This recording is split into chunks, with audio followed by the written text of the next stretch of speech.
Hi everyone! Kumusta? Kasi umulan sa labas, gabi, walang magagawa. So, magme-makeup na naman din ako, guys.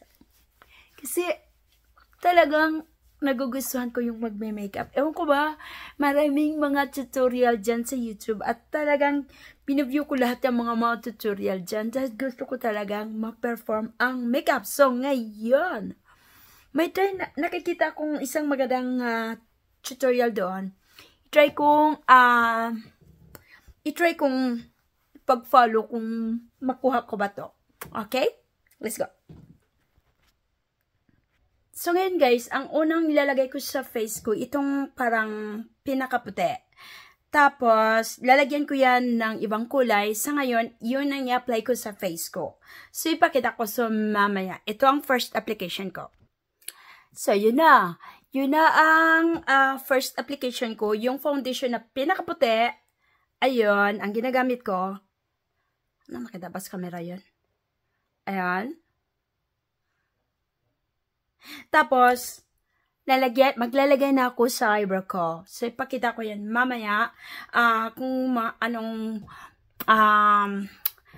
resulta. So, ito ang ginagamit ko. Tattoo Studio.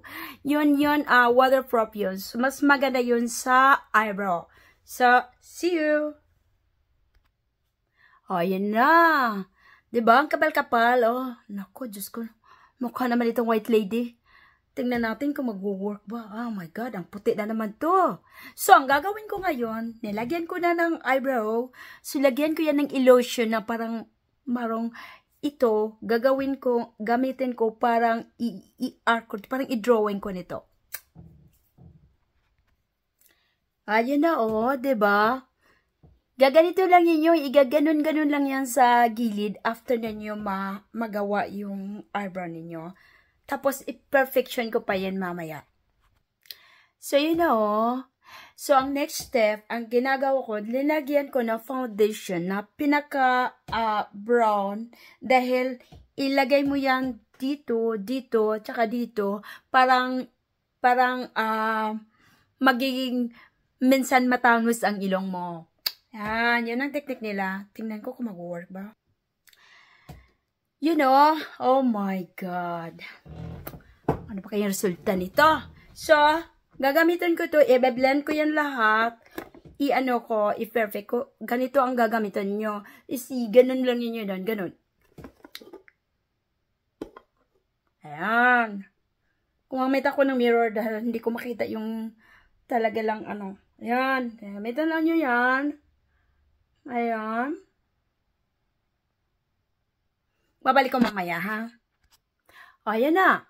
So, ang next steps, ang mata mo daw, yung aunahin, kasi mas makita mo ang beauty na first ganunin mo ang mata mo after i-follow mo ang the next step. Okay? Ang ginagamit ko, para sa mata ito.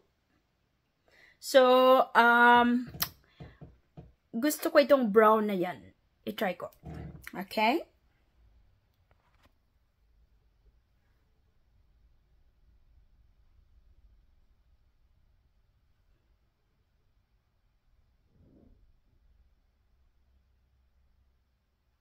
O, diba? Tapos, sa gitna daw, lagyan mong pinaka-lighter dun sa gitna. Parang magiging dramatic ang ang resulta niya. O, diba? Ayan. Nilagyan ko ano pangalan to? Nilagyan ko na ibang kulay. Tapos, nilagyan ko ng glitter after. Ginagamit ko ang white, more lighter. And then, nilagyan ko ng glitter. Iyon. Ito ang ginagamit ko, oh. Tsaka ito. At tsaka yung brown dun sa ibabaw. Oh, so far so good. Pag naano na niyo yung mata ninyo, so, ang nilalagyan ninyo ng, yung extension na, eyelashes. So, ang ginagamit ko itong Kiss. Maganda itong Kiss. Tapos, ang pinaka-importante, na stick ninyo talaga para hindi kayo mahirapan. Bago ninyo i-stick, kailangan maano muna nyo sa mata nyo kung hindi ba siya masyadong malaki or hindi ba masyadong sobrang ano niya. So, ikakat ninyo kung sobrang laki dahil depende naman sa laki sa mata ninyo, 'di ba? So, ang gagawin ninyo, yan ninyo yan, pero dapat ninyo i-stick ano ninyo, may stick doon na ito ang ginagamit ko. Ayan. Sandali. O, diba? So, normal ba ang case? Maganda itong case kasi hindi mo na masyadong gupitan. Kasi minsan, yung iba, sobrang laki, tapos sobrang makapal, at saka hindi siya masyadong looks natural. Ito, maganda ito. So, so far so good. At saka ito, pang spray ito sa face mo, para ma-hold yung makeup mo. Hindi siya madaling matagal. So, ang gagawin mo, i-hold mo siya ganun. Ayan. Basa na. So, ano mo, paypayan mo yan. Para ma-dry. Hanggang ma-dry siya. Tapos, i-apply mo ulit yung ibang mga chichi-borichi mo yan. Ayan. Continue ko muna, ha? Ayan na. Tapos, ang pinakalas nyo, lalagyan nyo ng blush on. So, ang gagamitin ko, itong pink. Itong pinaka-light pink. So, ayan. Gagamitin ko yan. O, diba? Diba ang resulta? Diba maganda? So, kung magtiyaga lang, magandang magme-makeup. Totoo pa. Kaysa filter, hindi totoo. Ayun, maglagay ako ng wig. Sandali. Yung wig na gagamitin ko, yung parang wig na pang matanda. Oh, ito ang gagamitin ko na wig. Yung wig na matanda siya. So, ito na.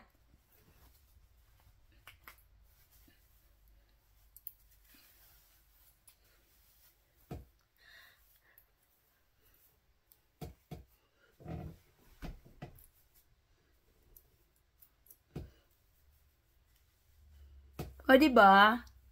So, wag niyong sasabihin, pag matanda ka na, kahit may uban na, maganda ka pa rin.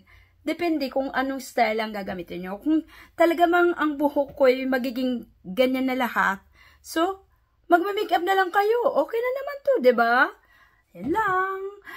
Maraming salamat and thanks for viewing.